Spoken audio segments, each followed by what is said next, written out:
As far as her place in the rest of the ballet, there's sort of this backstabbing, or whatever going on. I mean, it's not. I don't know how important it ultimately is. It might contribute to her lack of being willing to go along with the Lily character, who keeps seeming to want to be, kind of her friend. I think there's a certain level of distrust there, but probably more than anything, it's just that's a distraction, and everything kind of comes out of, yeah. I mean, she's completely focused on her craft.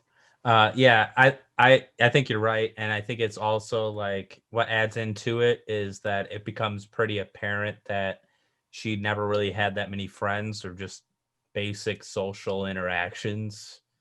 Yeah, I think that's a good bit of unspoken storytelling where just you can tell what kind of person she is. The things I was very impressed by watching was the sound design. That was really impressive, but also all the little visual touches. I think the special effects still hold up very much, even watching it at a much higher resolution TV than I ever did.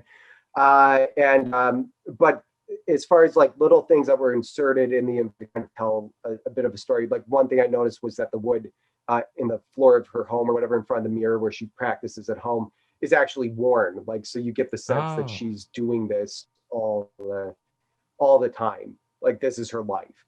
In fact, yeah, you even have that line at the end of the film where the guy playing the piano is like, "I've got a life. Good luck. Don't work yourself too hard." Like this is what she does. That's the kind of person she is. And yeah, I mean, it tends not to probably lend itself to having a big social circle. She has this sole focus, but that's also why she's the best. There's sacrifice there. But yeah, I mean, yeah, I agree. And the editing strategy in those scenes were definitely done as to evoke a routine. So like you saw like just that's interesting. Yeah. So I think you saw just like a straight shot of her taping up her toes, and then an isolated shot of her like ripping her shoe apart, and an isolated shot of her getting the shoe on. And it's just like a step-by-step process that it takes the audience through. I thought that was a very clever editing and directing technique there. And does that kind of repeat as the film goes on? I can't remember. It's more so in the early, but you at least get a sense through the first scene that this is. Well, one of the things that I noticed that is common for like throughout the film is this movie might have the most mirrors per minute I've ever seen in any movie.